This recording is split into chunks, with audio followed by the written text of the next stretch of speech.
man. Yeah, Thank you, brother. yeah, for sure. Learning. Learning process. Hi. Hello there. Welcome. Once again, we are back at it another week of Seattle Dating Scene is Trash. I am your host, Jeffrey Lee Cheatham II. And as you can see, I'm still trying to figure this stuff out. I had everything rocking and rolling, you know what I'm saying? So now we're here. So hope you guys are well. Hope you guys had opportunities to go on some fine dates. Hope you were shut up, younger CP. Don't be talking about me. CPT. Listen, man, I got caught up in traffic. I was trying to, I had my workout session with my big bro. Shout out to Solomon, and out in the north end, and I try to, stagger the times, but hey, what can you do? You know what I'm saying? I'm still trying to figure this stuff out, being a respectful, rightful host. So we're gonna get rocking and rolling, and I appreciate all you guys are watching. And for those who are watching right now, please help me out. Like, share, subscribe the group. Like, share, subscribe the live right now. And please like, share, subscribe the YouTube channel. Help me blow up, please. So today's topic or today's show is real good, real nice. And I legitimately had two people ask me what the hell I was talking about with real good, real nice. And this, to tell you the truth, this topic came from a quote that I read online. I don't know if it was IG or Facebook. And the quote either was a samurai quote or a Chinese proverb that said, I'd rather be a warrior in a garden. I'd rather be a warrior in a garden than a gardener in the war. And for some reason, how my mind worked, that was the perfect comparison from being a real nice person to being a real good person. And of course, this show's about dating, and Seattle dating scene is trash. And so I believe another reason why the Seattle dating scene is trash is because we do not know the difference between a real nice person and a real good person. So allow me to break this down.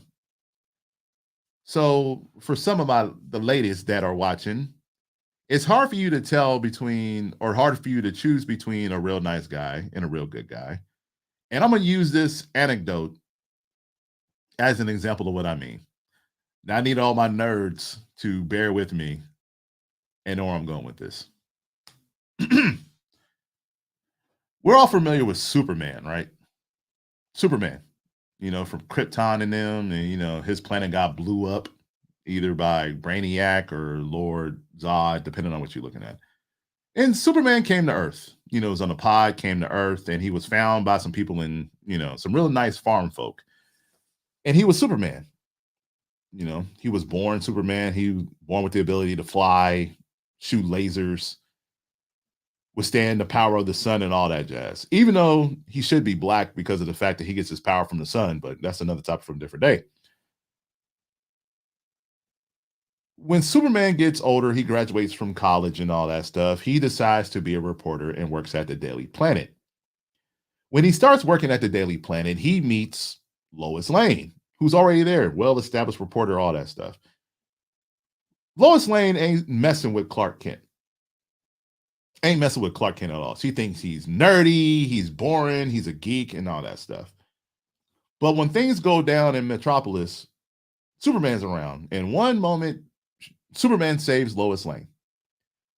Lois Lane starts feeling Superman, right? Because, she's seen him jump higher than the tallest building. He's able to stop bullets with his broad chest and all that. And Lois Lane starts feeling Superman. It's not until she starts dating, she doesn't fall in love with Clark Kent until she finds out that he's Superman. Because you know what that means. He's exciting. Oh, shoot, Clark Kent, he's not this nerd. He's Superman. So they fall in love and do all that there. And then, of course, with love, they get married. they getting married and going through all that. It's in a comic book in 1996 where they get married for 10 years, do all that stuff, right? But then Lois Lane starts getting bored of Superman, right?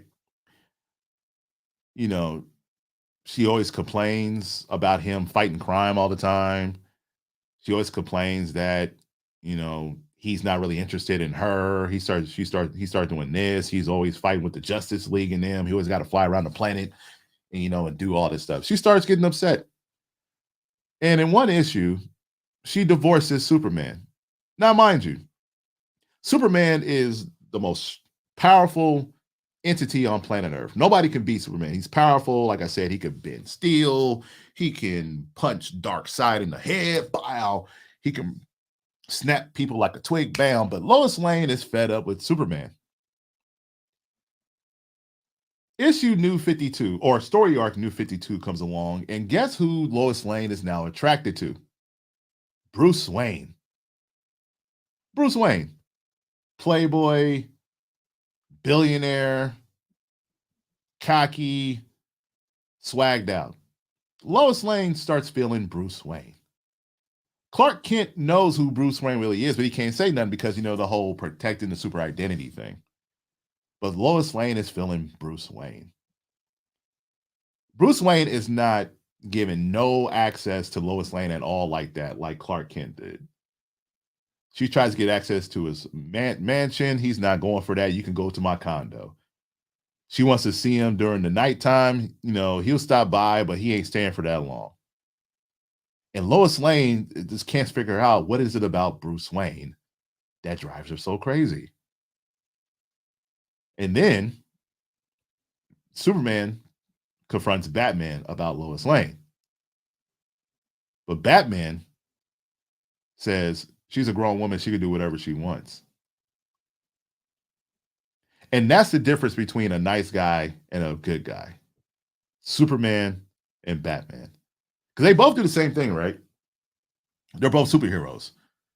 They both fight villains. They both save the city. They both save lives. But Superman and Clark Kent is a nice guy. Bruce Wayne and Batman is a good guy. So the difference between a nice guy and a good guy is balancing the darkness that you have in your life. And in a dating sense, that darkness, for some apparent reason, to women in this instance, is exciting and attractive.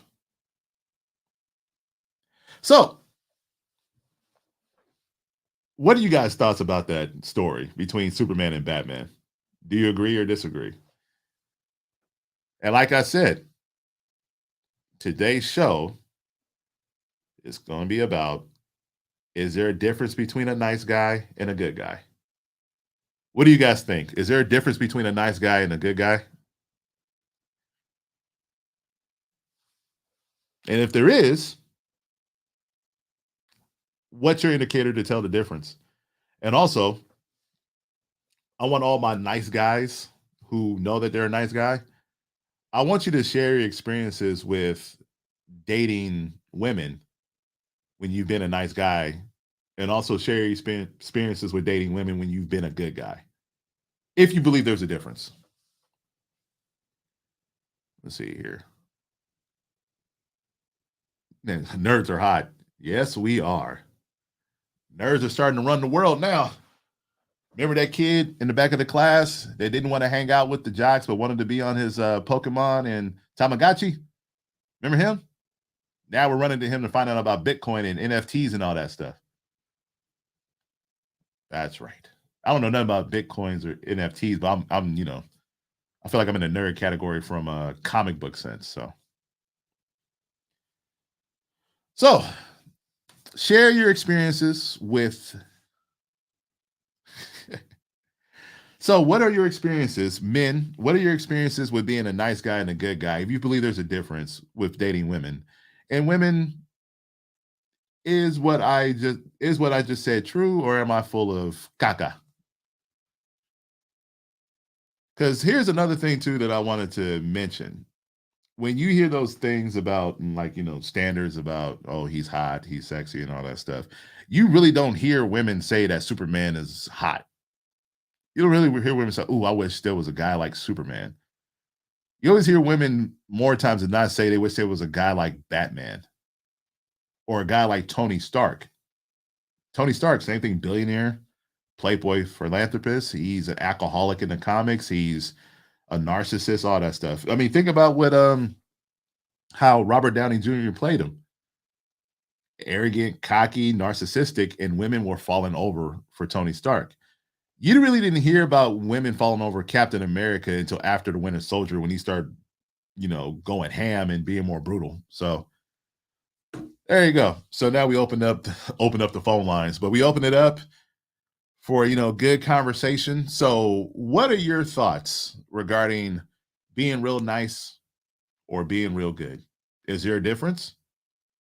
If so, what are the differences? What do you think the differences are? Once again, this is a new episode of Seattle Dating Scene is Trash. Please like, share, and subscribe to the YouTube channel, to the Facebook group, and also to the IG group. Seattle Dating Scene is Trash. So Angela says, Batman and Iron Man are normal people who chose to be superheroes.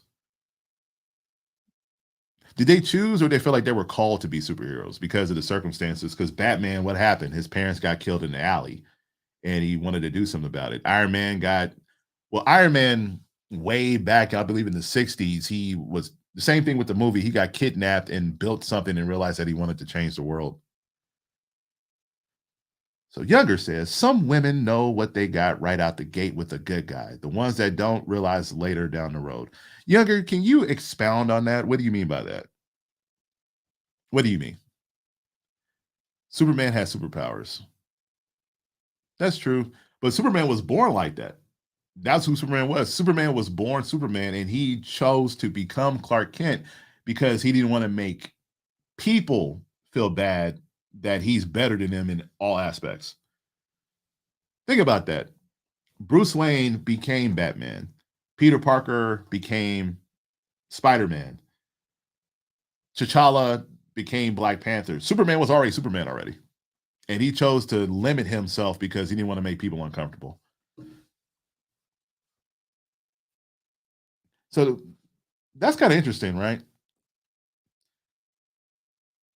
How people that you meet are like you're attracted to them because you feel like there's something special about them, like there's something interesting about them.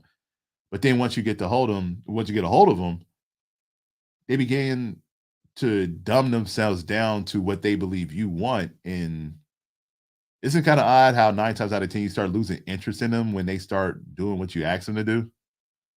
Or am I bugging? Am I tripping about that?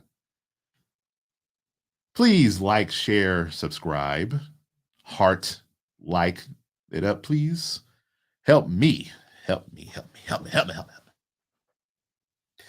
So once again, things are opening up. If you like to share your stories with dating a nice guy or dating a good guy, is there a difference between the two? And also, that's for the women. And fellas, what's it like when you were a nice guy? How was that experience versus when you were a good guy? Let's see. Women want the bad boy, thuggish type, rough around the edges, whereas good guys tend to finish last, aka squares. So, okay. Ivory says I'm tripping. So, why am I tripping, Ivory? Explain to me why I'm tripping.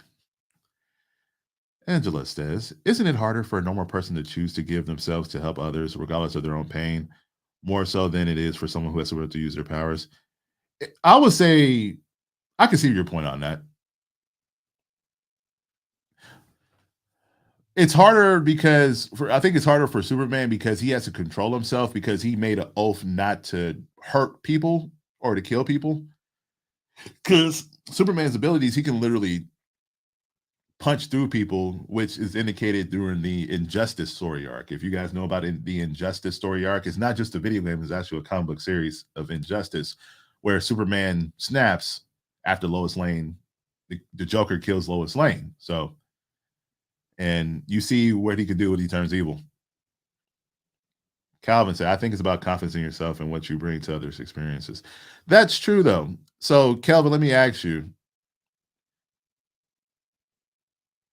is there a different, do you have different dating experiences when you are purposely trying to be nice versus when you're just being cool and being good? Is there a difference? Personally, I'm asking. Angela, Superman had no choice but to act normal. His planet was gone. He had to survive here.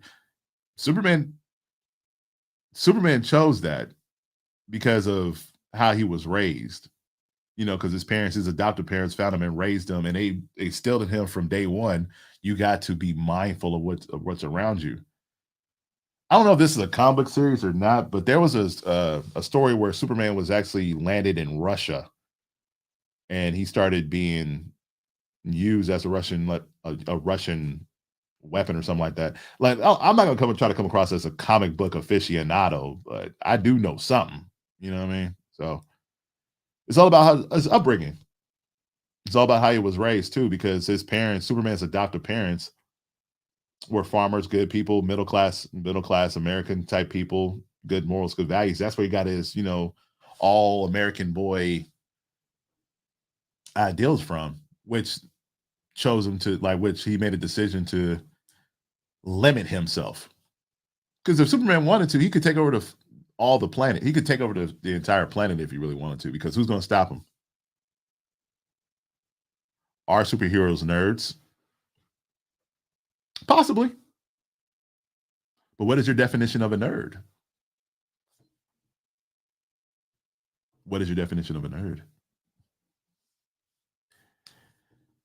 So, also, I wanted to mention too, for those brave souls that would mind having a conversation with me regarding the difference between being real nice and real good, it is open. I will share the link on the Facebook page right now. So, if you're a brave soul, join me for conversation. Let's talk about, do you believe there's a difference between being real nice and being real good? And also, what are your experiences with dating someone who's real nice versus dating somebody who's real good? And my definition of being good is your intentions are to do the right thing, but you do have that edge. There is that darkness edge. That's why when Younger said earlier that girls like the bad boys still have good qualities about them, which attracts women. I don't think women completely just go for straight ruffians and villains. There's some good qualities about them, but they're just not pushovers. When I'm trying to be nice, honestly, it feels like I'm being desperate and giving up too much power to be accepted. Whether the interaction goes good or bad is up to her. When I'm just being confident in myself, the interaction is up to both of us to make it good. If not, oh well. But you just said the key word, power. So when you're nice, you feel like you're giving up power versus being yourself. You feel like the power is mutual. So is that the difference between being nice and being good? Is the exchange of power in the relationship dynamic? And please, everybody that's watching, please like, heart, and share this. Please help my algorithms. Por favor. Por favor.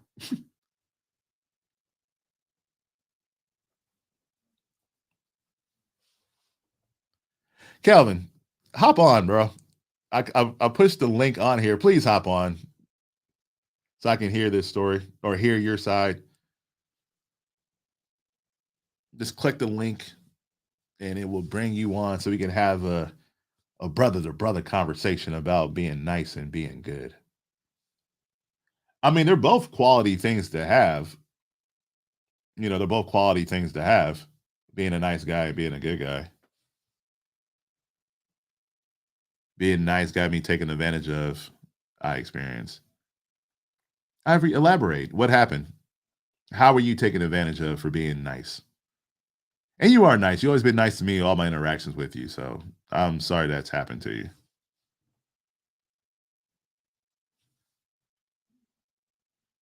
Let's see. I got to promote my stuff, with these banners and stuff like that. I'm gonna get a producer eventually if this show continues to grow. And what I've noticed with this show too, I appreciate everybody who starts hitting me up or talking to me on the street about topics that they got going on. I really appreciate that. And I'm happy that the topics that are discussed on this show is starting to resonate with people. And I think it's going to continue to get better as long as we continue to have these conversations about why we believe the Seattle dating scene is trash. Or if you don't believe the Seattle dating scene is trash, the conversations are still good. Not making waves is being nice. What do you mean by not making waves? You talking about like not making an impact in somebody's life? Is that what you mean? Thank you, Dre. Join the conversation. Let's talk. Hop on the video. Let's have a conversation. Cheated on. Damn. Oh, sorry. I didn't mean to say. $15,000? What happened? $15,000. That's you got to run a person over $15,000. What happened, Ivory? I'm sorry. Jeez. How long ago was that? How long ago was that? Being genuine and real is truly being kind. We are kind when we are ourselves. We are nice when we want to appease or be socially accepted in a relationship. Not just in a relationship, but just in general. Especially nowadays, we want to be accepted so bad. Like nobody wants to be an a-hole anymore. Because it's frowned upon, right? It's frowned upon to be considered an a-hole, but if you really look at it, being an a-hole, you're just setting boundaries for what you will tolerate and what you won't tolerate. True or false? And Ivory said that's recent. I'm so 15. Ivory, what do you do to you got $15,000 like that, especially during this gas crisis? This gas crisis right now. You could be a gas mama right now. You know how they got sugar mamas. You could be a gas mama right now. You got 15,000 in the bank. Have little instead of calling them tricks, you call them pedals. Got little pedals out here in the street, Save. Yeah, I'm sorry. That's horrible. Hopefully there's an opportunity for legal action. You can get your money back some kind of way. That's trash. Save. Yeah, that's the best way to save $15,000 is to save.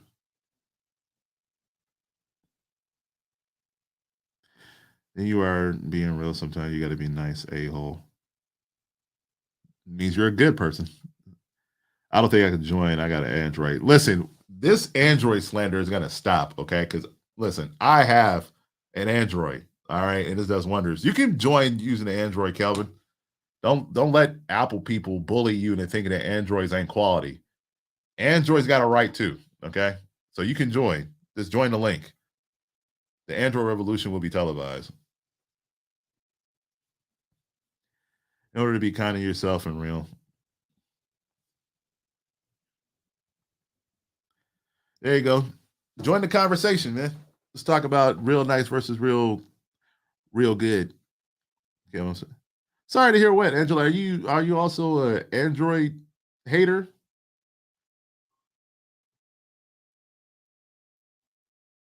Angela, listen. What's with this Android slander that you Apple dummies have?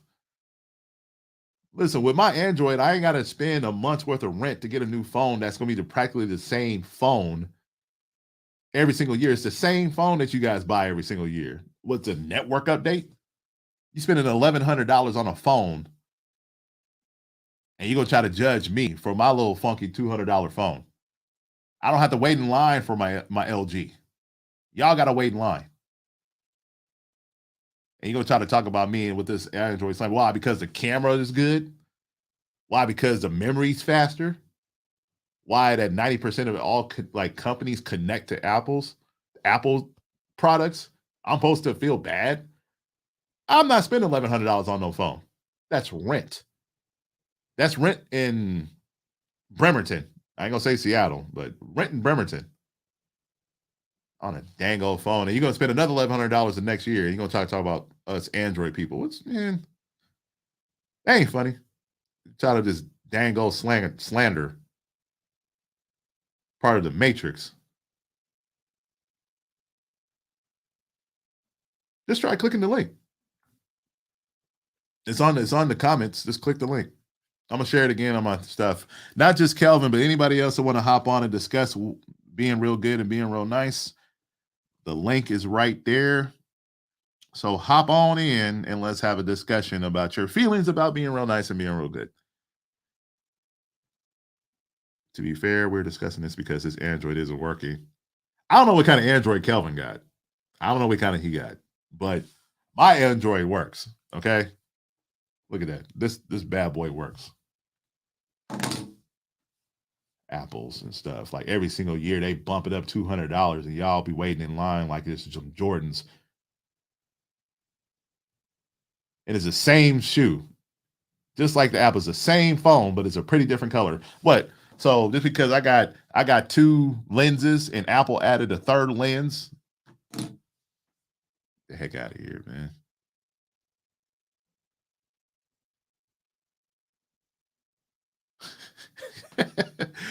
Now, does people really be getting the new iPhone? What's it? iPhone 13 now? iPhone 14? What is it like? People really be getting phones every year. How the heck you have a payment plan for a phone? Ain't that something? People really be having payment plans to get a new phone. Payment plans for a phone that does the same things as the one you got now. This is ridiculous. People do it. I ain't doing it. Shoot, man. Got me riled up. I'm getting tired of this Android bullying. Works just fine. I started doing this show because of this Android. I started doing this show. This Android gave me confidence to talk to y'all about why the Seattle dating scene is trash. I was in my apartment eating my food, Facebook Live, this dang on close to my face. This is where this came from, this Android. Apple didn't do it. Shoot, if I had an Apple phone, I'd probably be living on the street doing Facebook Live underneath the Fremont Bridge next to the dang on troll or something. Because I wouldn't have had no money. Because I'm making payments on my iPhone 10 with the third screen, so that way I get clarity in my picture. Whatever.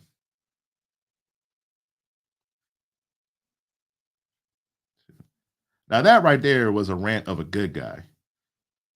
Now, if I was a nice guy, I'm like, well, Apple's do have better amenities, they got good technology. Dude, nice guys or good guys get Androids. Good guys get Androids. Nice guys get Apple. There you go. That's another difference. Good guys get Androids. Nice guys get Apple. Let's get back on topic here. Let's see.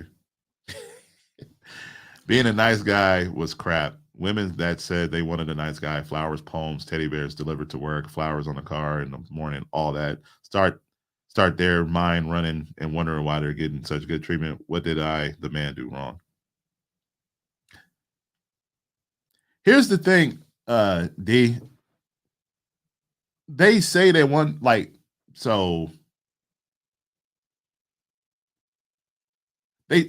I realize about the women that I talk to or women I hear, they say they want all that good stuff until they actually get it, and then they start realizing that stuff is boring. And I'm starting to realize that a common issue that I see in the Seattle dating scene with women is women in Seattle get bored easy. They get bored so easy. They get bored very easy, which is fine.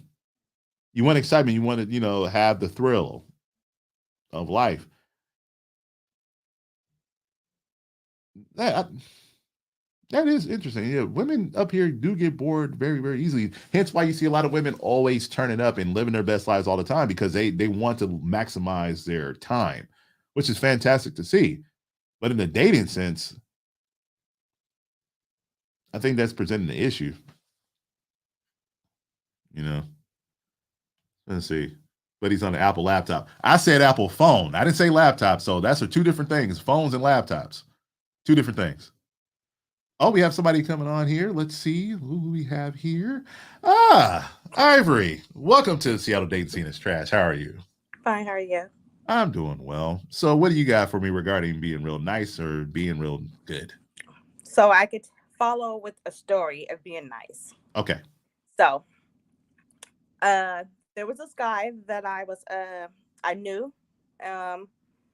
He had a crush on me, but I was, I was being nice, I thought.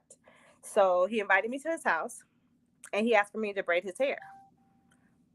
But I ended up going over there and I was not braiding his hair. I mean, I didn't end up braiding his hair. He ended up coming on to me. So stuff like that, being nice, could get you caught up in situations. Okay. So you knew he liked you before you went over his house? A little bit, but not like he was interested in me. Okay. People flirt with you a little bit, so. Right. And then he invited you to come over to his house to braid his hair. What time did he ask you to come over to braid his hair? This is around like maybe 3:30. So in the afternoon? Yes. Okay. And when you got over there, how did you know that the script been flipped? When he started, touching me, rubbing on my legs. Damn. Like Trey said, the old braid my hair move. Okay. Right. Okay. So you believe you was being too nice, but you really were looking to make some extra side cash real quick from a guy that you I was knew not liked even you. charging. You wasn't. Oh, you was doing it for free. For free. Why were you doing it for free? Because I don't braid hair, but I agonize on what y'all go through to braid some hair. It takes like what, minimum 2 hours to do it? Yeah. So why were you doing it for free? Being nice. How long did you know this guy before he invited you to come over to braid his hair? I seen him around maybe I didn't know him personally, but maybe 2 years. 2 years. So y'all were cool for 2 years. Right. How long did you know that he was interested in you? Not that long. Not that long? Mm-mm. So Dre says you liked him. Is that an accurate statement to make? Did you like him? No, not at all. Not at all? Not my type. No feelings? No. Not your type? Not my type. Right, because he needed his hair braided. So it was like, no, go. I can't mess with a dude that's going to get his hair braided. Stop it. But I have experience. Go ahead. No, go ahead. My bad. Go ahead. You have experience? I have experience, far as, being nice, also, being supportive, in relationships, and getting taken advantage of. Okay. So how would you define nice? If somebody say, what does nice mean? How would you define nice? I feel like, when I do something, I do it from my heart, When I give for not wanting nothing in return. Okay. So being nice is when you do something with no expectations. Exactly. Okay. So what does being good mean to you then? Being good? Yeah. Can it be the same a little bit? Do you think it's the same thing? That's my question. Do you think that being nice and being good are the same thing? Nice and good.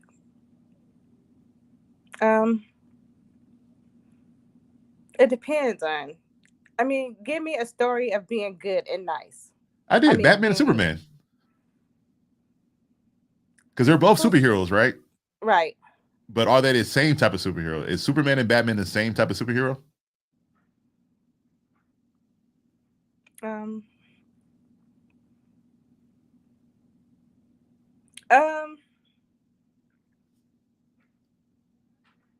No, they're not.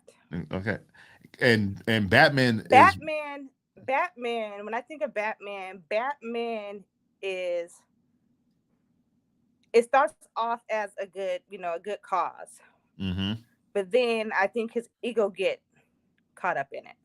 his ego. Yes. Okay. And versus Superman. Superman, what do you think about with Superman? Um, I think Superman is more of trying to be normal and fit in.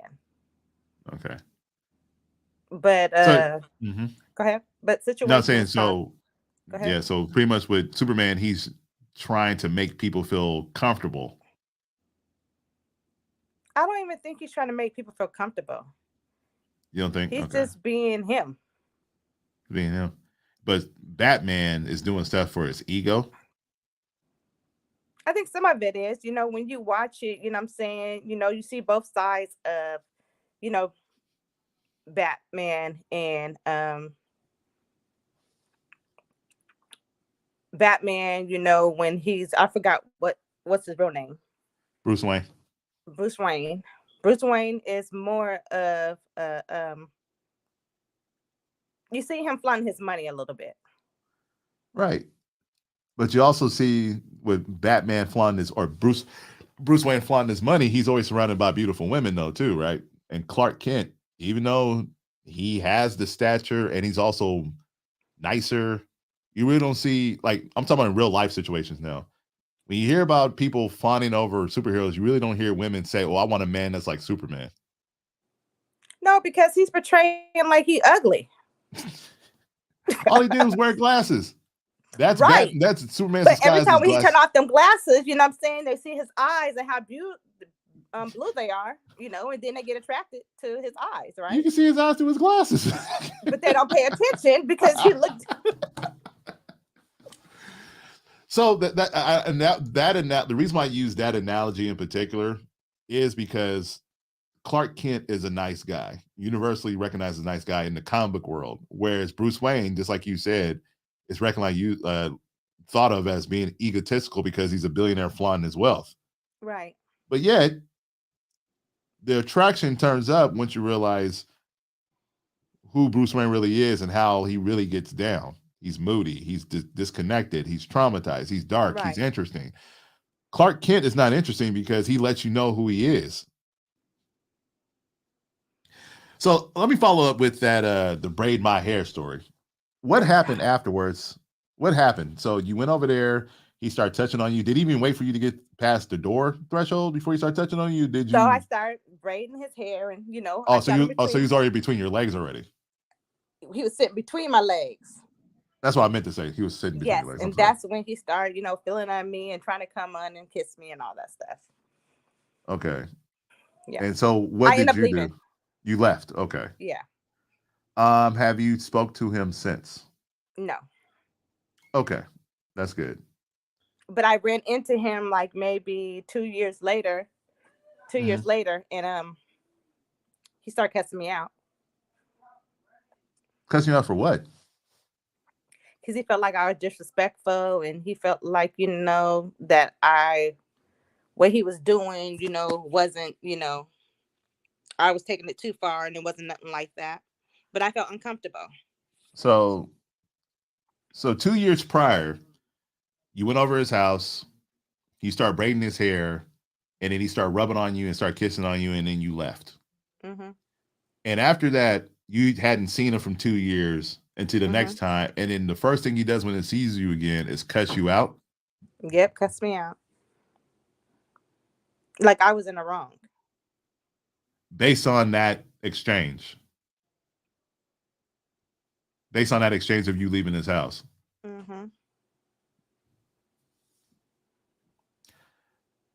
That's wrong. That's wrong as hell. Oh, I got stories for you. I We're know not I can gonna dig talk it. That's about- just weird. The fact that apparently he was holding on to that for 2 years. The braid my hair story. You must have was hitting him with some cornrows that was changing his life. And he was I like, learned from that. You know what I'm saying? no, it's good for you to learn from that. It's good for me learning Mhm. that. Yeah. So that was a situation when you were nice. So do you have another story about when you was good? I'm always good. What are you Okay. talking about? I don't know that. I'm good all the time. Okay. So what about tell me a situation where you know dealing with a guy and you wasn't as free with your time like you was with the braid my hair dude. I, s- you know, my thing is when I don't give guys time, that's when they're more interested in me. Mm-hmm. But when I give them time, that's when they be acting kind of funny. Act funny. They be acting funny. Right, because why do you think that is from your perspective? I don't know. See,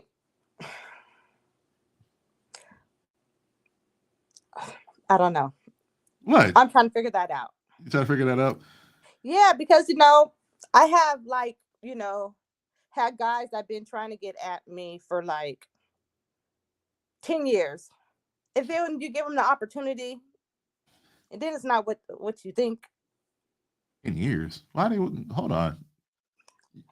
10 years? Wait a minute. You got guys that been wanting to date you for 10 years and you ain't give them Next no. question. Next question. No, no, no, no, no, no, no, no, no, no, no. Hold on. I'll hit you with the camera. No, no, no, no, no, no. See, that's not what we're gonna do. We're not gonna do that. I need to know that. What you got going on? I got dudes hovering around you like a satellite on a planet for 10 They're years. not. They're not. They're not. But you just said you got dudes been wanting to get with you for I 10 mean, years. yes. All right, why? What? I don't know. Yeah, you do. No, I don't. So none of the dudes that have been interested in you for 10 years has never told you what it is about you that makes them want to get with you? They have my personality. Your personality? Hmm. Look, you're not going to be putting me on blast. I'm not putting, I'm I'm not gonna do asking that. questions. I'm I not just gonna need do to that. know because maybe what you got or what you offer that has men's hanging around for 10 years, that magic that you possess can potentially help another young lady who's watching this now and later figure out how she can start attracting men that she wants. So this isn't about you, it's about the community. So Right. don't be selfish with the information. What do you have? Look at Daryl. I didn't know you ready. I needed mine done last time I saw you. See, so all right, Ivory, let's just we just keep it cool then, okay? Keep it cool. Keep it cool. So they told the men who've been waiting around for you for 10 years said it's your personality. Hmm. What is it about your personality? Are you you said you're good, so it's because you got a good personality. Oh, I need to hold on for real quick. I need to remember to keep doing this every time I bring somebody on. What's your status right now? What's your relationship status? Are you single, married, dating, situationship? Um, Dating. Dating, okay. Are Yeah. you a parent? Yes, I'm a parent Okay. and a And what grandma. is and your grandma? Wow. I didn't Yeah. okay, I didn't know you were a grandma. Okay. Hmm. And what is your top love language? Um, I'm a giver. So acts of service? Yes. Okay. I'm a supporter, You're a and that's supporter? how that $15,000 Yeah. happened. We're gonna get to that story in a second because I'm trying Right. to figure out. Okay. So Kathleen also said she has a couple guys waiting 10 years too. Who are these? See, that's the difference between nice and good. I think nice guys wait for 10 years. Good guys probably are not going to wait for 10 years unless there's Necessarily, they're not. I mean, they're out dating, but they've been around, and it's like sometimes, um,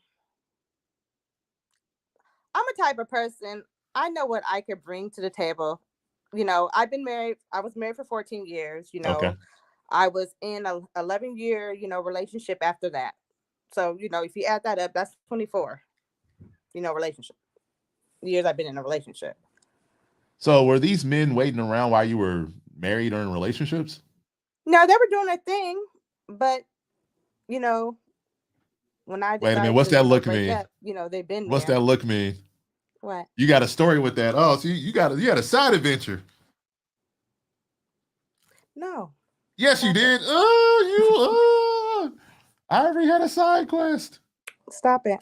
So, did you have a side quest with the marriage or with the dating, the relationship one? I'm not gonna answer that question. No side quest. It's just that they've been there, and we've been friends. And she say he just a friend. And she say he just a friend. friends. Just Oh, friends. baby, you Stop it. got what I need It's good to for have 10 friends, years. I'm sorry, what? It's good to have friends, and just because it didn't work out, you guys try it, a relationship, and it didn't work out doesn't mean that it has to end like No, you could be friends after you get what you needed. right, You know, exactly. And it's just been friends and it's been friends, but every once in a while, you might need to make a phone call real quick for that friend to come through and be friendly. no, no, no, no, no, no, no. We don't do that. You know what I'm saying? Okay, We're friends for 10 grown now. years. We're grown. Of course, we're grown. That's Right. why it's good to be honest. You got to be, you can be honest Be about what you. honest. Yeah. You Listen, don't I'm share your good. love with everybody. Exactly. You know. Right. So are you monogamous, non-monogamous, polyamorous? What are you? I'm trying to figure that out.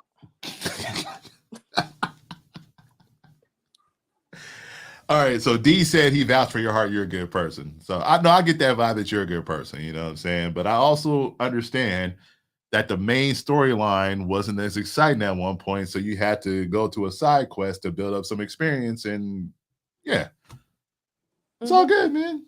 Seattle, Right. I think it's getting to know what you like out there. Yeah, exactly. And I feel that everybody, come, with a good heart and good intentions. Right. But when you go through things in relationship and life, it causes you to be a little what's the word? Standoffish. Yeah, standoffish. Setting boundaries. Boundaries. There That's you the go. word. Boundaries. All right, boundaries. Okay. And how do you feel about your boundary game right now? The fact that you have all these satellites just hovering around, waiting for the opportunity to land. I stay to myself. But how do you know these satellites are still hovering?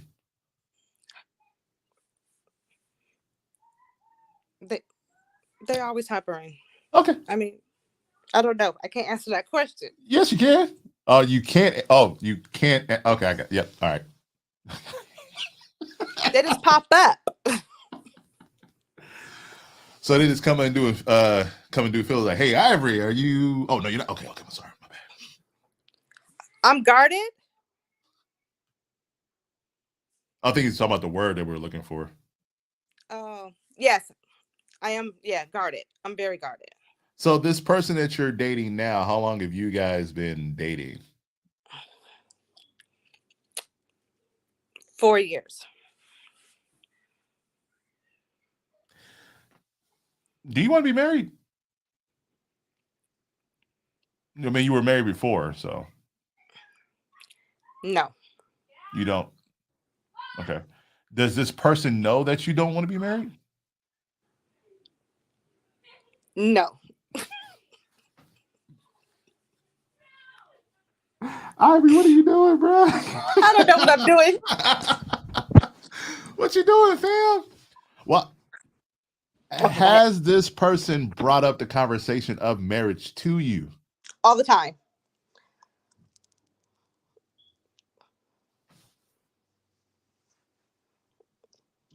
What's going on? What? So why don't you want to be married?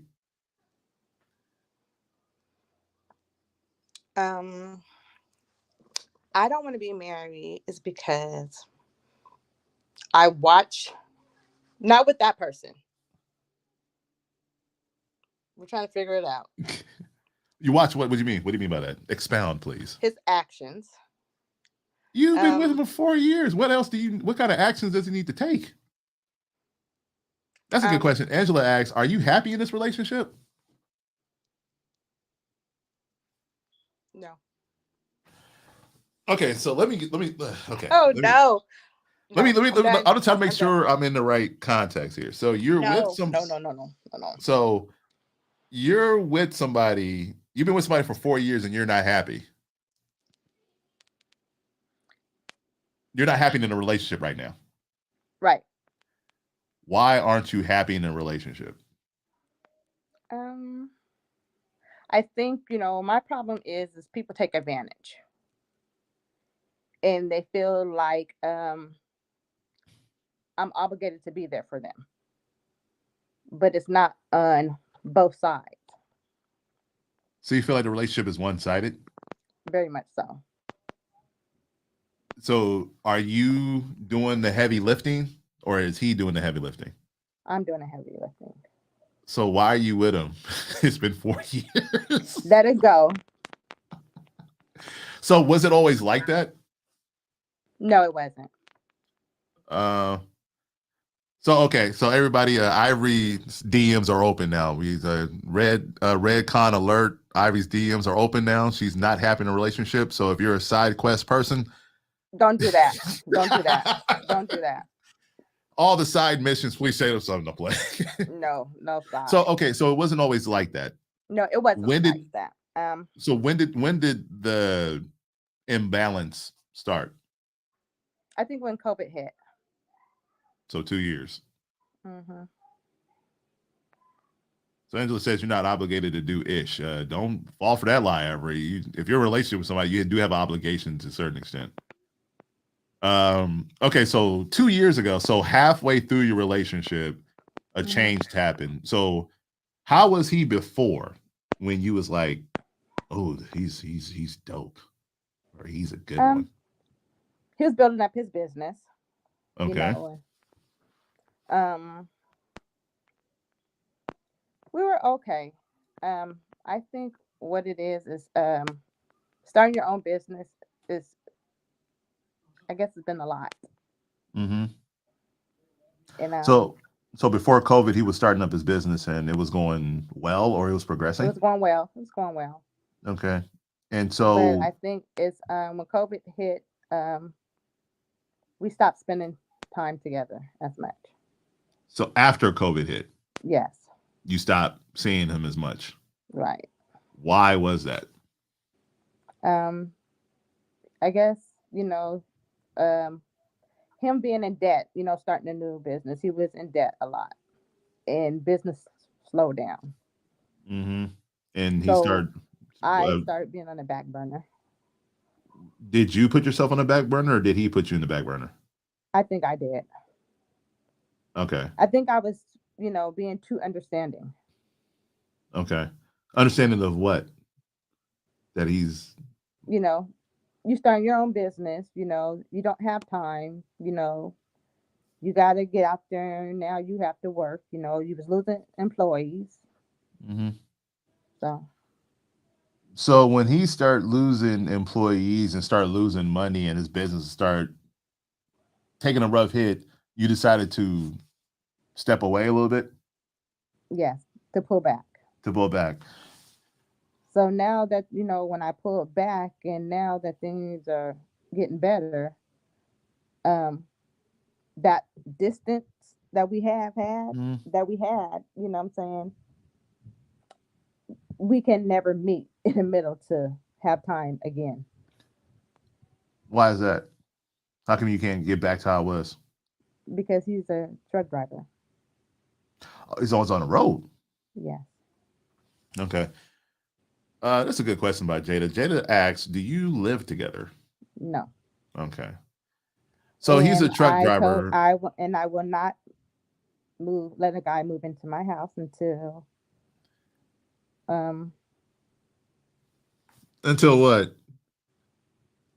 till maybe, what I'm saying, I could see it going somewhere. Where? Okay. So, with Mhm. us dating for, for years, he just met my kids a year ago. Okay. So I don't bring men to my house.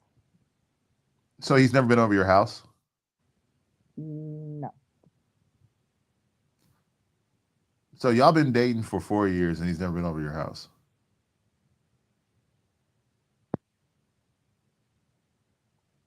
And I understand about the kid thing too, because you got to make sure you protect yourself. But he's never been over your house in 4 years. Are you sure this is a relationship or he's just some dick? We're in a relationship. Why'd you hesitate? Because me saying this, I don't want to be called out. You know what I'm saying? It's just that I'm kind of scared. You What don't are you scared of? when you have kids. Yeah. I have a girl, Mm-hmm. and I'm very, very, very strict around men around my kids. Okay. And when you have young, what is that? No, because I asked the question: Is your relationship or is just some dick? And he gave the eggplant emoji. It's a dick. Yeah. He could be.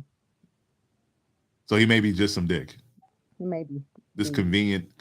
convenient finesse every once in a while. Okay. Maybe I could be that one. So Angela has a question. How often do y'all see each other? Um, maybe twice a week now. Twice a week. That's frequent. And every single time y'all see each other, y'all No. okay. Jada says that's your sneaky link, girl. That's your dude. Yeah, I take that one. Okay, but he has talked about marriage. So to him, you guys in a relationship. Yeah, But to you, this is convenient finesse. that's what it seemed like. Okay. She I'm lying. No, okay, so let me give you my point of view. Go for it. Um, I'm lying about every time we see each other that he's hitting it or no, what? probably that is not a relationship. Younger, I'll let Younger explain what he means by that. So hopefully, Yeah, Younger, come you tell. on. So here's what it sounds like to me. Okay. You now that sounds like accusatory. My No, bad. keep it a million You. then. So you're scared. You're scared of opening your heart because you've been married for 14 years 14 and years. you was in a relationship for 11 years and both ended, I would guess, not favorably, Right. right? Cheating. Cheating on both accounts. Hmm. Okay, so you don't trust men like that for real. And also, what you mentioned the fact that you don't really like having dudes around your daughter like that, which makes sense. Hmm. But also you got to ask yourself too, if you're dating men that you don't feel comfortable bringing around your daughter, are you supposed to be around these men in the first place? Right. Right. So I think it's okay. And also you don't want to be married either. According to you may want to, you may Yeah, want to be no. married. So honestly, Ivory, I think you just got to just really be honest about what you're really looking for out here. And if it's really what you want to be married, you got to figure out how can you get past the trauma that you experience from those negative situations, because this can lead up to something bad happening, because it's clear that you two have two different mindsets in the same relationship. And look how and the reason why you don't talk to him that much anymore either, from your standpoint, makes sense because he's not really your boyfriend, but to him this could be hurting him as well, because like, damn, my lady ain't really messing with me because I'm losing money. And also, and let me ask you this question: who'd you give the $15,000 to? Huh? I can't hear you. What you say? No comment. Can you hear me? Okay. Yeah, I'm here. I was just reading. Okay. So no comment. Okay. So Um, the 15,000 wasn't to your boyfriend, huh? yeah, Huh? yeah, It was or no? yeah. Okay. So you give your $15,000 to your boyfriend Hmm. or your Sneaky link, as Jada puts it. So why do you have regrets doing that? That's your guy. Because you don't feel like you'll get that money back? No, that's not what I was saying about the 15. It's just investing into your relationship, you know. Invest in a relationship. You know, when you invest into a relationship, sometimes, you look at it and, Hold on just one second. and that's what I was saying. You invest, when you're in a relationship, you invest into it and things don't work out. Gotcha. That's what I was saying. Not like it was a bad thing or nothing. Mm. I think that just happens, when you're dating one time, That's on her end. Something wrong with her phone. Oh, On okay. the Android. Hey man, with the Android bullying. Nah, Ivory, She you're set her phone on something like she's muffled or something. yeah, your audio is cutting out, Ivory. So Can you hear me? Yeah, I can hear you now. Thank you. Mm-hmm. So another Android bully just told me that your audio. So thank you for fixing your audio. This Android bullying will stop. I was just saying that, it's just like when you invest into relationships, and Yeah. it's kind of like, you regret some things, All right. So when you was this a loan or did you say it was a gift? Did you say I this would is a say it's a loan? gift It's a because, gift. when you give, you have to understand that it's a chance that you get it and you won't get it back. Right. So when you give, you have to give with not having the intention of you gonna receive. Right. So if that's the case, if your mindset is going to it, why is it an issue? Why is what an issue? The 15,000. It's not. I was just talking about what I was just saying that, being nice is like giving people money. You know what I'm saying? Mm-hmm. That's what we was talking about. Right. It was not nothing that, I feel bad about it. Okay. It was Okay, just good. that, some people will not vest into, people like that. No, they wouldn't. 15,000. Right. So that's what I'm That's saying, that, you have to know when being good and being nice, when you do things like that. That's what I was just trying to say. No, I got you. I understand. So Younger says, I guess he's defining what it meant by guarded. You waiting to get that money back, and I think you fear the second you leave, he's gonna come up. No. Okay. No.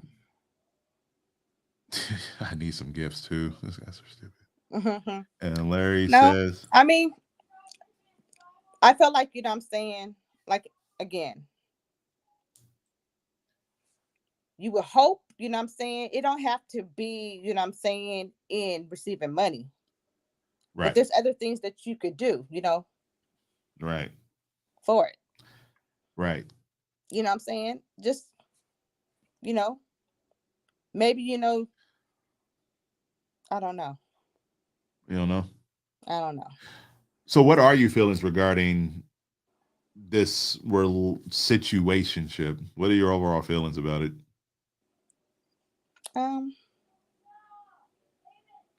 I'm at the point where I think when I separated when I, took the break, it's more me focusing and trying to do something to build wealth for my kids. So I've been looking into investing into property, and putting property into my daughter's, and to give to my daughter so she could, buy her house. So I'm looking into stuff like that, Okay. I bet.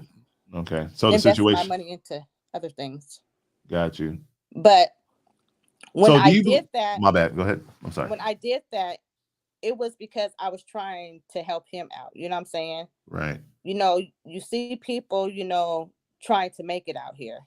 It's not like I say I have a lot of money, but in my heart, I felt like that was something to do. The 15,000 is a lot of money. Right. And that's not. That's over the years, Right. Oh, you're talking about, so the 15,000 was an accumulation. It's not. Right. Oh, right, exactly. So it was a payment plan. So. Okay. It was his payments. Okay. Right. So how do you know the exact number of how much money you owe? 15,000. How'd you get that number? Did you keep track of how much money you gave him each time you gave it to him? Yeah, because it was getting taken out of my account. Yes. Okay. And each time it was a gift. Yeah. Each time was a gift. So where do you see? So you're with a man that you don't want to. You're not sure if you want to marry. You're not hmm really that comfortable being around. He's getting you I didn't say gave I'm not comfortable. It's just that you want I just don't want to be bringing, men, you know, in and out my kid's life. Like I told you, I was in a marriage, and hmm then, I had kids from that marriage. And then, the 11-year relationship, I had kids with that person. right. So, So do you always have your kids with you every single day? yes, I do. Okay, so that makes sense why you won't be over your house. Okay, Right. okay, okay. So when you hear it out, I'm curious. I'm really asking this. I'm not trying to be funny. When you hear that out loud, like we having a conversation about your situation, how does that sound to you? I feel bad. I mean, it's, that's where I feel like, when you're too good to people, hmm you know, in relationships. And Maybe I it's like, feel like hmm for me, I'm saying, I feel like, when I'm in a relationship, I'm saying, and people have their dreams, I'm saying, I'm not going to sit up there and just listen to it. I'm saying, we're going to do something, let right, me help you, do what you have, right. that you want to expire something. So I look at it that, invest, if that's what you want to do, let me help you. And hmm that's how I looked at it right. as. What I was going to chime in with, it sounds like you've gave so much to others, and you have never gave that same amount to yourself. Yeah, agree. So maybe it's time that you start investing in you 100%. So that way you can start seeing the benefits of your labor. Yeah, I hear AKA that. leave that motherfucker alone. Leave them be. Because you've been around for 4 years. It's not really going anywhere. You're just wasting time and resources with nothing down the line that's going to show the return on investment. Yeah, So I agree. cool. Well, Ivory, I'm gonna get off you for a little bit because I feel like I don't want to Dr. Phil you or nothing like that. But I really do appreciate you sharing your story. No problem. And hopefully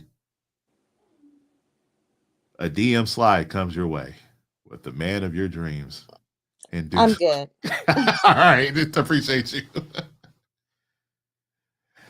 Oh man, thank you, Ivory, for sharing that, sharing your story. Man, she had an accounting $15,000.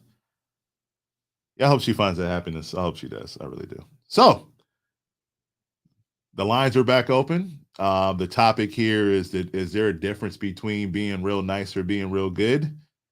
And let me drop the link to join the chat.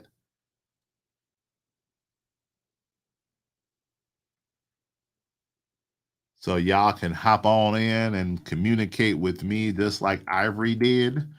And I appreciate Ivory for being vulnerable and sharing her story. Dre, what you say? Please do not tell me the payment's been $40. 375 payments.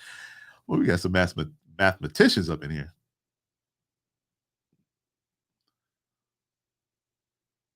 From my dreams, aspirations, myself. Yeah. So I think that's another difference too, being nice and being good.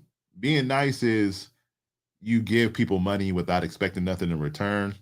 And being good is you loan people money with an expectation of getting paid back. That's another example. So it's open. So who is brave enough to talk with me about why the Seattle dating scene is trash? Who's brave enough? And once again, please like, share, and subscribe to the Facebook group. And also, please like, share, and subscribe to the YouTube channel. And like, share, and subscribe, or add on to the IG. Help my algorithms, please. Not nice all the time, but I'm always good. And Angela, yeah, Dre really did the math. 4 years. Man. Yeah, 4 years. $15,000.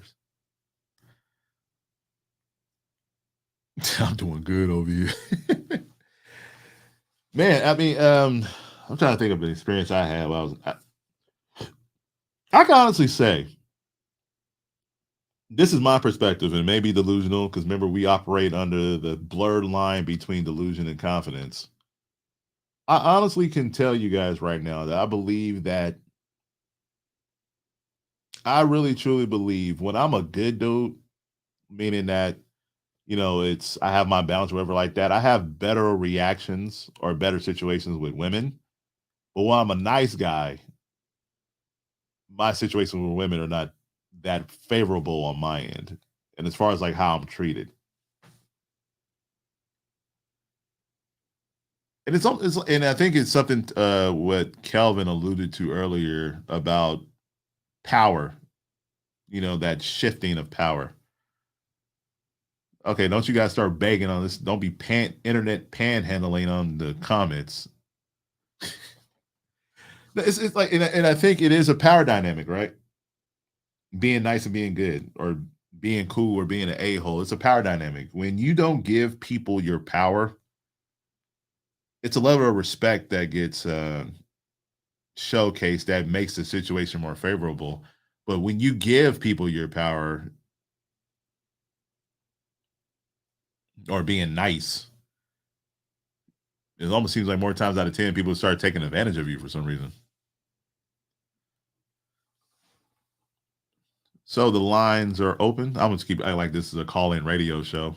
So the lines are open. So any callers out there want to discuss if they believe there is a difference between being nice and being good. If so, what are they?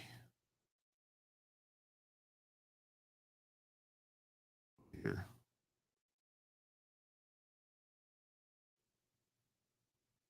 And you are watching Seattle Dating Scene is Trash. I'm your host, Jeffrey Lee Cheatham, in a second. So I'm over here playing too much. Somebody said, let me hold $40. Thanks to the quick numbers math by Dre, the unofficial show's producer. Shout out to Bill 206 Media for once again allowing me to speak this beautiful nonsense regarding the Seattle dating scene.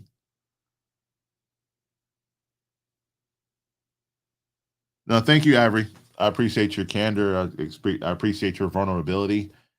And I hope somebody learned something from it. Oh, we have somebody. Okay. What's happening, my guy? What's up, Larry? What's up, Cheetah? What's going on there, good sir? So Man, let me ask you, because I'm trying to keep it maintained. What's your relationship status? single. Single. Are you a parent? Yes. And what is your love language? My love language, food. No, I'm just kidding. My love language is words of affirmation, affection, and sometimes service. But that's not always a language, though. Bro, you soft as hell. So I'm joking. I'm playing. Yeah. So I'm kidding. So, do you believe is there a difference between being nice and being good? So here's the thing, right? So I'm not always going to be nice, Okay. right, to the woman that I'm with, right? Sometimes I could be a bit of a jerk, right? Mhm. But it's like you said earlier, it's like that delicate power shift, right? Mhm. So you got to know when to be a jerk and you got to know when to be a nice, but you always got to be good to your woman, right? So it's like, yeah, I'm not always going to tell you that your booty looks good in them jeans, but I'm going to make sure that I could provide for you any way I can. As you know, if you was my wife or whatnot, right? Right. Because I was married once before, Hmm. and long story short, I'm single now due to like insinuating circumstances, Right. and me and my wife, we got along cool, right? But we wasn't, always seeing eye to eye to stuff, Hmm. right? Like I never really told her, everything that she wanted to hear. Right. But as me being a husband, I was always the one in my mind and in my heart and in my spirit, right, to be able to provide for, not only just for my family but also for her as well. You know what I Hmm. mean? So even though I wasn't, the best husband, right, Hmm. but I always did what I needed to do to be a good husband. To be a good husband. If that makes any sense. No, I got you. So we're gonna stick with that conversation of a power dynamic between being nice and being good, because I think that's what you're Okay. referring to, right? So now Yeah, that you're exactly. single, so now that you're single, Hmm. are you actively dating, or are you just kind of seeing what's out? You Like, know, are you just I'm not, I'm like passively type of scenario, right? It's like I'm not like, feel me, like hardcore, you feel me, like pursuing a female, but I'm just keeping my eyes and my options open. You know what I'm saying? okay? Have you been on I don't want dates? to miss out on an opportunity if there is one. Right. Have you been on dates? How about no, no, Yeah, have you been on any dates yet? Okay. So, no. what lessons from your marriage are you gonna apply regarding being nice or being good? Are you gonna start applying once you start getting back out there again?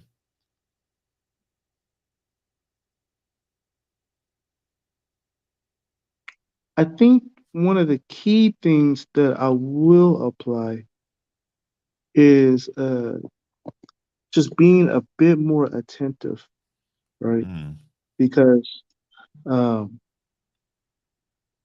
I think that's what a lot of women want. It's the it's the non-verbal communication that women are really looking for, right? mm, And so um, that's one of the things that I will apply to my next marriage, and there's a couple other things, like I'm really big on personal development even when I was married. So there's a whole bunch of other stuff that I want to apply, but I think the being more attentive right. is one of the things. So you said nonverbal attentiveness. What does that Yeah. look like to you? So around the holidays, your spouse or your significant other is not going to tell you like exactly what they want for, the Christmas or whatever holiday you guys celebrate, right? Hmm. And um, so you kind of have to like pay attention to like, some of the magazines that she might be looking at. Like if you're walking through the mall, like some of the stores that she might be eyeballing the most, et cetera, et cetera. Like those type of nonverbal communications that show me as a husband, right? Um, like what she's looking for, what she wants for Christmas, without having to ask. So it makes it look like, oh man, I know my wife. I know exactly what Right. she wants. But really, I just been paying attention to her nonverbal cues of what she wants.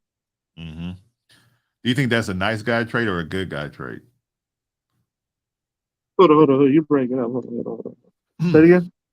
I said, do you believe that's a nice guy trait or is that a good guy trait? Hold on, real quick. Let me step outside. Let me step outside. Man, them iPhones, man, them Apple phones be something else. What you mean? It's Team Android over here. Oh, there you go. Brother, you're supposed to lie. You're supposed to not. No, not at all. Not at all. You know what What I'm was your saying? All this question? book. And I said, do you believe that what you just stated was a good guy trait or is that a nice guy trait?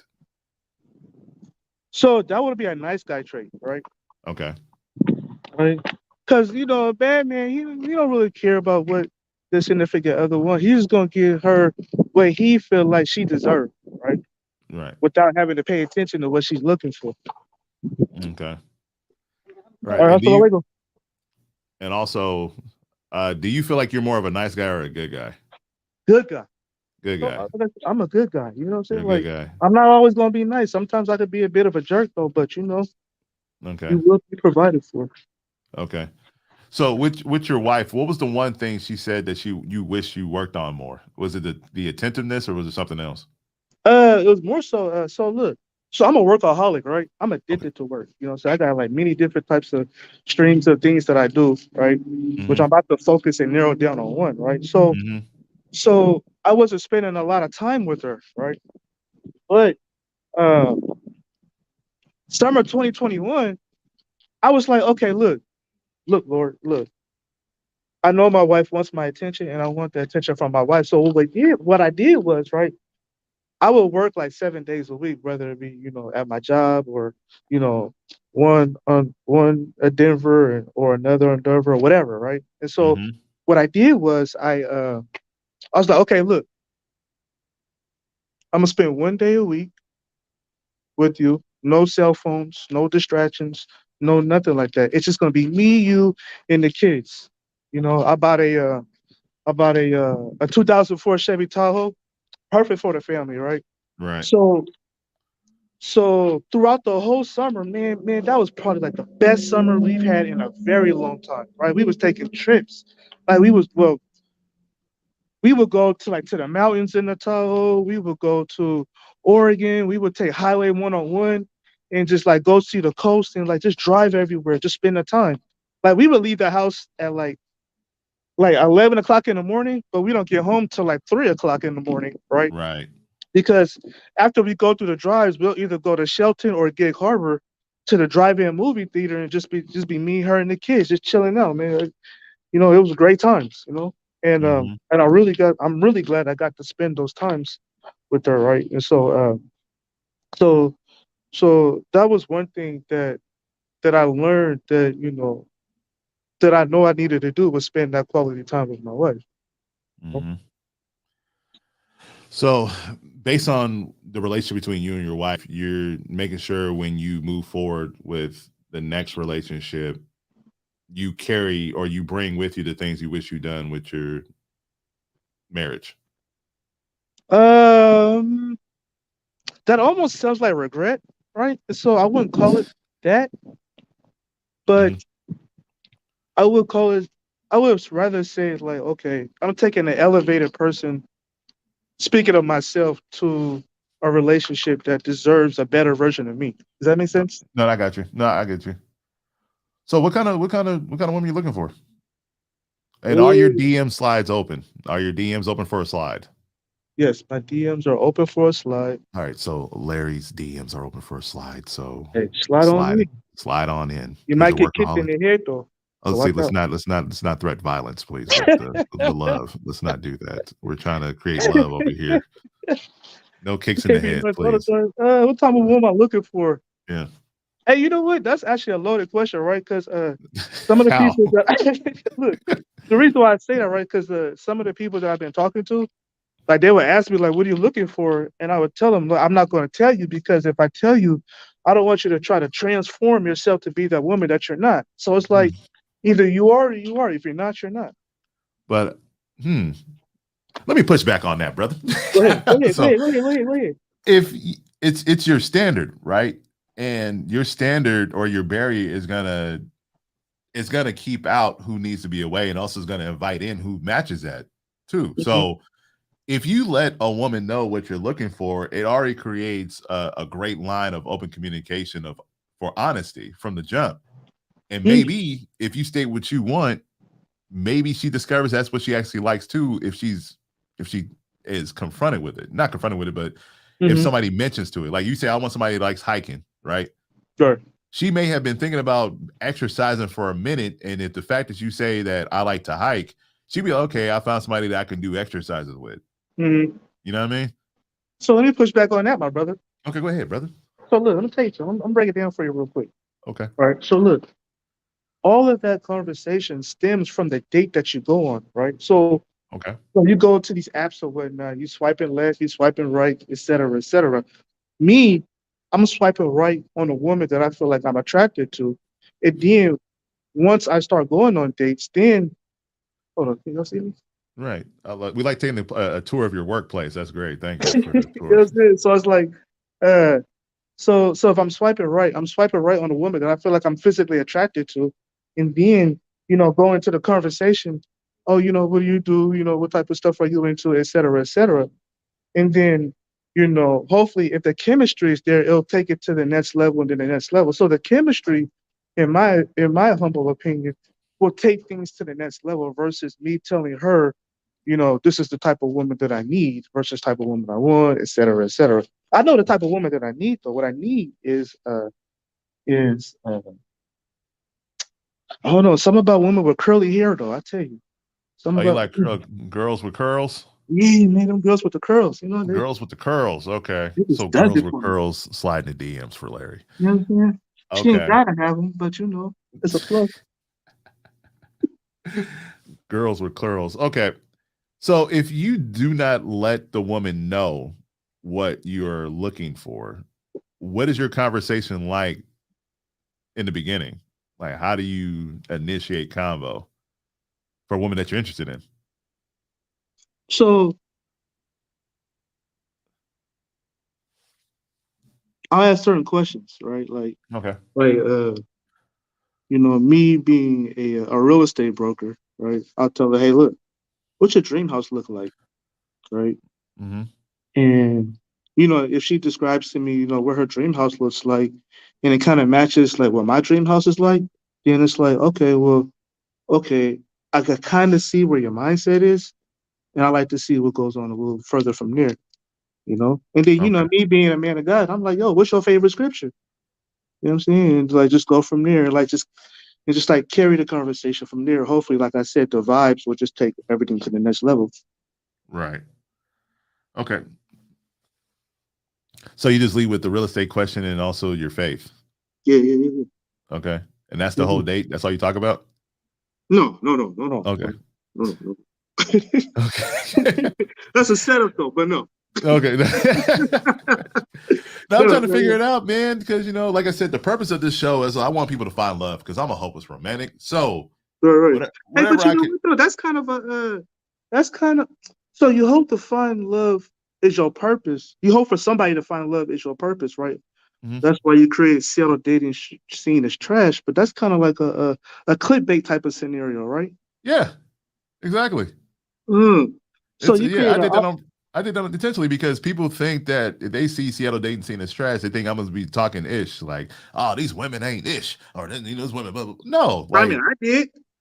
I was like, okay, what are we talking about? What am I got looking forward no, to? like the reason why I call the Seattle dating scene is trash is because Seattle dating scene is trash is a statement that is a throwaway statement when you talk about your dating life, right? Like, oh man, the scene is trash, bro. The Right. scene is trash. But how often do you have in-depth conversations regarding why it's not working for you? Like for real, for somebody who's not interested or doesn't have a horse in the fight for you. Like I don't, whether you find somebody or not, it doesn't affect me like personally, you know what I mean? Right. Like, I mean, but I want people to figure it out. And also, there's a lot of people in our age group who are single. Like, there's a lot of people, there's a lot of good quality people who are single. And when you ask them why they're single, they always tend to blame the other person on why they're single. Yeah. So when I came with the Seattle dating scene is trash, it's the point to grab your attention, like, oh, this is gonna be something I can rant and rave and complain. But no, I want to have a conversation just like I had a conversation with Ivory about her situation. Yeah, that was crazy.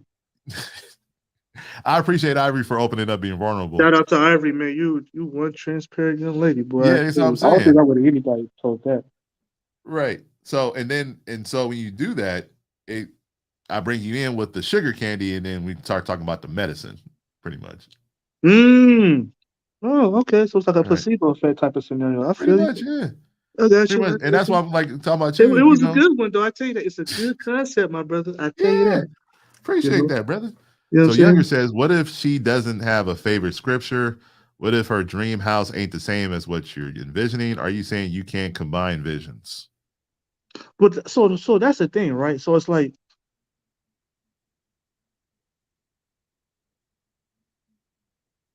especially the scripture part, that dream house part, that's kind of, that's really all subjective, right? And so, but the scripture part is like, okay, well, majority of the females that I would swipe right on are those who would go to church, right? So, I know that, there might be a scripture that, that she might have a favor, or the one that she likes the most, or the one that, that she just carries in her heart. So it's like, it's almost like I'm taking a sniper approach versus a shotgun approach, when I'm swiping on somebody. You know what I mean? Okay. So sniper approach. So you mean you just hitting them from a distance, you waiting on them to reveal their position, and if you feel like you got a good shot, you're gonna take it. More so, I mean, that's good. I like that. But more so, you've been watching a lot of movies, right? So, like, I'm a nerd, dog. Like, yeah, man. look, when I Have say you seen the sniper Superman? approach, you know, so snipers are calculated about who their targets are, right? So they're Mm-hmm. not gonna just go for anybody like like the human bombs or whatnot. They're not gonna try to go for everybody at the same time. But when I say the sniper approach, I mean like like the woman that I swipe on, or it's crazy just saying that, right? Just swiping, right? But Yeah, the that's where woman we're at that right now. the women that I would swipe on are the ones that I feel like that there's a potential to be a future with, right? Okay. Versus taking a shotgun approach, like just swiping right on every woman and see which one respond back. So, brother, can I ask you a direct question? Yeah, go ahead. Do you hold on? Let me see. I just went on. Hold on. I just took a video. Sorry. Um, are you not to? I'm not talking about you as a person. Talking about your approach to dating. Are you scared to date? No, not at all. You're not scared to date.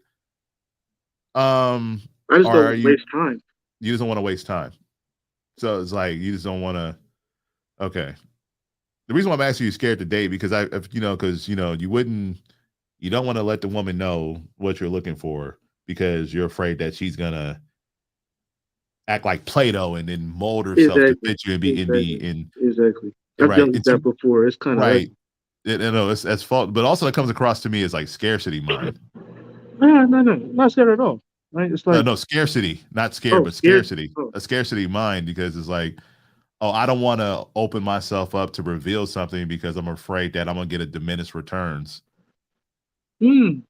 scarcity mind. Interesting. I never thought about it like that. Right. Because Right. think about because when you go to a job, right? Like you say you're a workaholic, right? hmm When the job asks you, okay, why do you think that you're qualified to get this position? Are you gonna say, oh, you just got to see how I do it and know how I'm qualified, or are you gonna let them know what your qualifications are right then and there in the interview? Well, you're gonna let them know what they want, right? You're gonna let them know your qualifications at the interview. I mean, Right, exactly.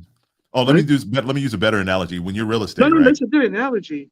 But at the Okay. same time, it's like I don't think that works though, because you could quit on a job at any time, but once you get married, you, You can quit on the marriage hopefully you're too. not gonna want to quit on that. Right, but you can quit in the marriage too. It's You just more could, damaging. hopefully not. So all I'm saying is I don't want you to shortchange yourself because you created this like protection barrier around yourself because relationships are vulnerability, right?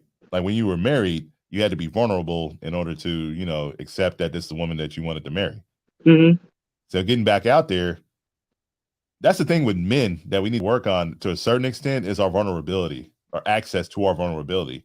Not to act like a sucker or act like a simp, but just open ourselves up a little bit more so women feel comfortable in their femininity to want to be next to us. That's very good. I mean, we do need to be vulnerable a lot more, right? Yeah, But we also need to let chemistry let us take its course. Let true. the go with the flow, what they say, right? Like when I Right. when I first met my wife, Hmm. like first of all, I knew 3 days after I met her, right? I met her online, right? It was called blackplanet.com, right? Oh shoot, Black Planet. Classic website. Yo. It's a classic, right? But I knew Okay. when we was talking for like 3 weeks, right? Hmm. And we had great conversations, and I never told her what I was looking for in a woman, right? I Hmm. never told her, right? It was just, it was just all organic. The flow was just right here. It was just cool, casual conversation. We pray with each other, et cetera, right? But then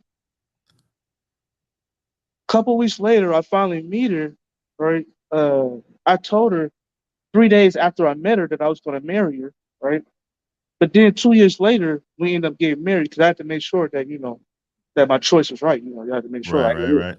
what I'm saying? And um, so because of that, I feel like that because I don't want to go into like super detail about, what type of woman I'm looking for, it's like the chemistry just flow with each other. It's because it's more organic. It's a lot more natural. You know what I mean? Mhm. Versus like it's almost like, I think that's pretty much straightforward. I think that's pretty much, where I'm going. Right. Right. Let me ask you this. Where did you get that from? That kind of mentality going into like relationships. Uh, Previous relationships before meeting the wife that I ended up meeting. All right. So past experiences where it didn't end favorably and you was like, okay, let me put some guards up. Right. Well, it's not about guards though. I wouldn't. Not you don't think of guards as negative. That's the thing with No, like people it's say. not. It's not negative. It's just that. No, it does sound negative. It does hold a negative connotation, right? Yeah. Because it's like you put up barriers because it's like of experiences and you want to protect something, right? So you go on a defense. All right. So Ivory said she met her ex off Black Planet too. So I guess that's 0 for 2 for Black Planet endorsement. Let's it's like nah. But Mike, go ahead. No, but yeah, like previous relationships, like it's like men like consistency. Like if you say you're gonna be this, you're gonna be that, then all of a sudden you switch. It's like, oh well, what happened? Right. It's And like that's the thing too that I want women to realize. So all of a sudden you take the wig off, but it's like that's a whole other woman up under that shenanigans you got. Remember, going I'm gonna get you, sucker, when Keenan was, and she's like, "These are not even real. This is not even real." Now, what I was gonna highlight too was just like women like men who make effort. I think the message is being lost is that men like women who make effort too, who are consistent with trying. I do have a question for your audience though. Yeah. So I think, yeah. Go ahead. My bad. My fault. So look, I do have a question for your audience. Like, writing on what you just said about effort, right? So, to all the ladies out there who are single, and you have men out there that's that's trying to get at you or whatever, but you don't want to return this phone call, et cetera, et cetera. It's probably a lot of y'all, right? Yeah. And so my question is, how much effort are you looking for, right? And when is it too much? Oh, a woman will tell you there's never so much. There's not a thing such as too much effort. Interesting. Because like think about right, it's what women like men like. That's what women women like their men. They like men who are doing stuff, who are constantly like active and moving. And of course, a woman's gonna say, "Why do you work too much?" Right? But then when you stay home, she's gonna ask, "Why are you at home all the time?" Or it's like that whole Chris Rock joke, right? They're gonna, let me not sound like a woman basher, but they're always gonna have something to say about something. But the difference is you want her to have something to say about the good stuff that you're doing. Like, why are you working out so much? Or why are you working so hard? Why do you always traveling all the time?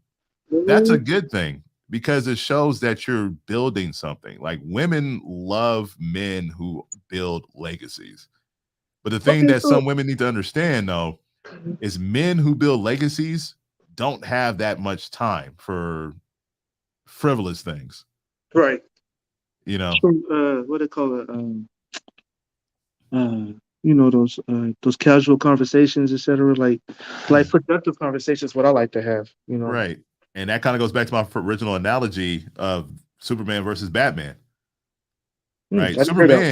Superman, right? Superman he can travel at the speed of light. So he could be hanging out with Lois and then something happens somewhere else. He can fly there and get back. But then Lois Lane still divorced Superman. But when Lois Lane dated Batman, he's a billionaire, playboy, business owner, and he didn't have that much time for it at all. And that attracted Lois to Bruce Wayne even more. You know what I mean? Because it's legacy development. I mean, Superman's gonna have a legacy because it's Superman for saving the world, but Bruce Wayne's gonna have a legacy based on him being Bruce Wayne and Batman too. Interesting. Yeah, that's a good analogy. All right. Appreciate that, brother. You sound like a metaphor king out here, man. What's going on? Hey man, I like to read books, man. You know what I'm saying? When you read books, you start coming up with different weird things to different weird things. Yeah, that's a Okay. double negative, double weird things. So I Okay. don't know. So Yo, first of all, that How to Win Friends and Influence People. I listened to the audiobook. Man, that book is crazy. it's fire. I recommend everybody to read or listen to that book, not just for business, but for relationships too. Like, appreciate you, Larry, for bringing that up. And also, Larry, I'm gonna let you go, man, because you working, you doing I'm about to clock out, so I'll catch up with you later. Though. Hey, man, all right, thanks for man. having me on here. Yeah, I'm gonna be on for like 5 more minutes. So appreciate you calling in and appreciate you for being vulnerable and sharing your story.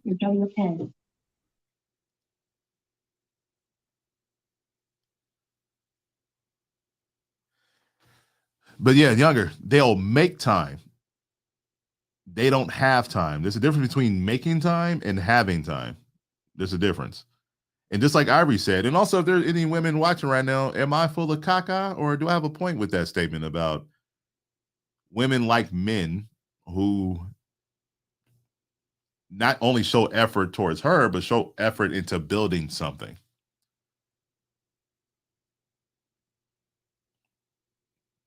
Am I correct in saying that or am I full of caca? Let me know. We have 5 more minutes left.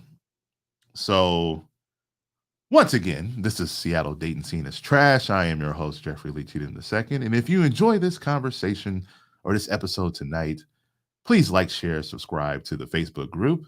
Please like, share, subscribe to the YouTube channel. And please follow us on IG at Seattle Dating Scene is Trash. How you guys like that? That was my commercial voice.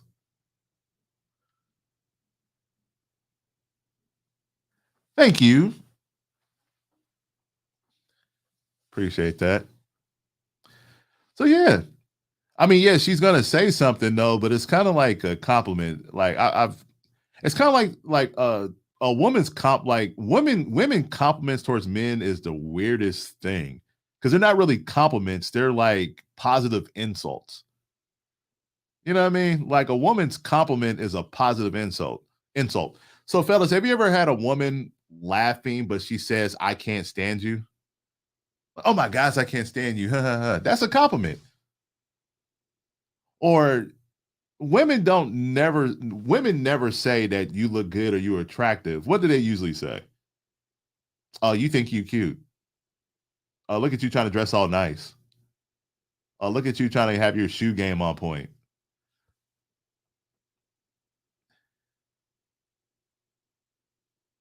I don't agree with that because you make time for what's important to you. I think so, younger. I think we're having you make time, but you don't have time. Because that means when you make time, you're making a choice to what you want to spend your time with. And when you have time, that means that you just have an abundance amount of space and opportunity for somebody just to invade. I hope I'm explaining that correct. Thank you, Jackie. Say that. Yeah, I know. That's like when women compliments are interesting. That's how you know when a woman's interested in you when she's laughing and she's being positively negative towards you. If that makes sense. You think you cute. You look at you with your fresh haircut. I can't stand you. Oh, you think you sexy. That's like positive. Like I don't. That's. Can somebody explain that to me? Why women do that? How come you just can't say you think I'm sexy? Why do you have to say, "Oh, you think you sexy"? Or this is the number one. This is the number one that I love that black women say. I love this. When a woman says this to me, I know she's like interested in me in some kind of way. When a black woman says to you, "Oh, you probably got hella hoes out here."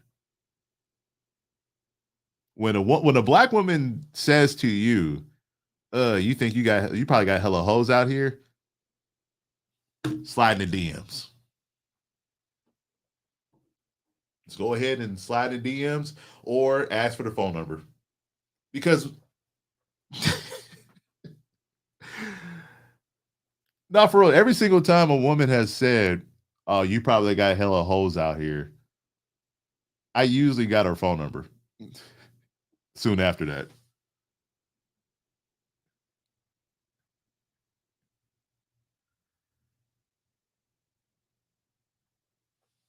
Dang, Charmaine, that was because when we compliment men, it goes to their head and they cheat. So when you give a man a compliment, he starts cheating on you. Oh, you're such a handsome guy. Thanks, baby. Jeez. Slide.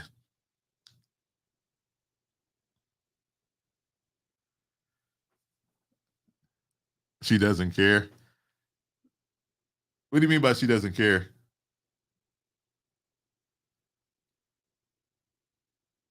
That's just pretty motherfucker. Stop it.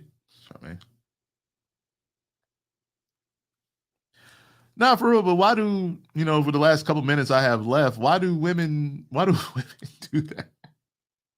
I can never say, oh, your suits fit you just nice. Or, oh, your breath smells heavenly.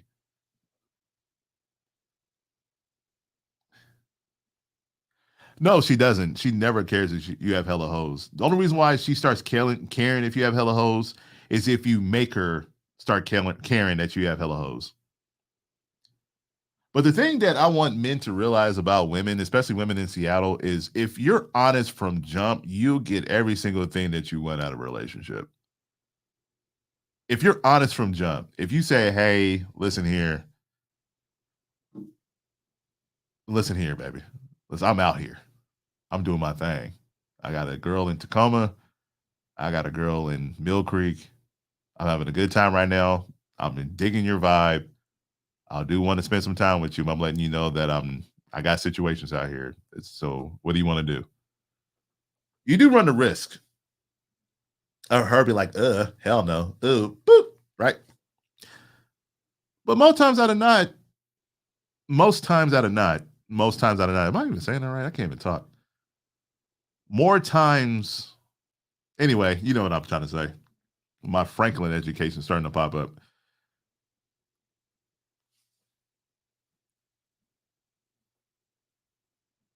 If you do it that way, most times she's gonna be with it. Thank you. Just be straight up. I believe only insecure dudes lie about what they got going on. And what you mean? What you mean? Yeah, the honey is the truth. So use your honey, fellas, and tell these women the truth. If you know you're gonna be slanging that finesse out here, just let her know that you're a finesse slanger and give her the choice to decide to deal with your finesse slanging self.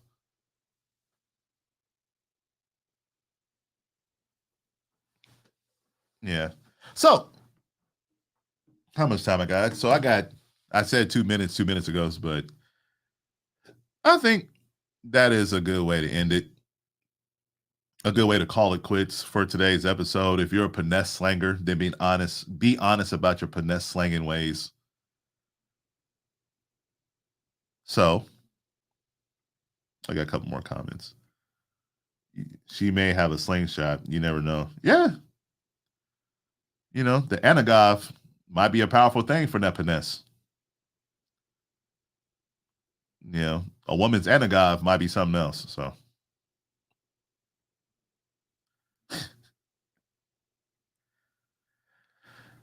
So I appreciate every single one of you for joining me and talking about this beautiful nonsense regarding the Seattle dating scene. This is once again another episode of the Seattle Dating Scene is Trash. Please like, share, and subscribe to the YouTube channel. I'll start bringing water so I can enunciate my words clearly. Follow us on the Facebook group, Seattle Dating Scene is Trash. We talk about a lot of hilarious, nonsensical things on that group. And follow us on Instagram, Seattle Dating Scene is Trash. I am your host, Jeffrey Lee Cheatham II. Good night. Be safe. And if you have a crush on that person, slide in their DMs. We need some more love around here.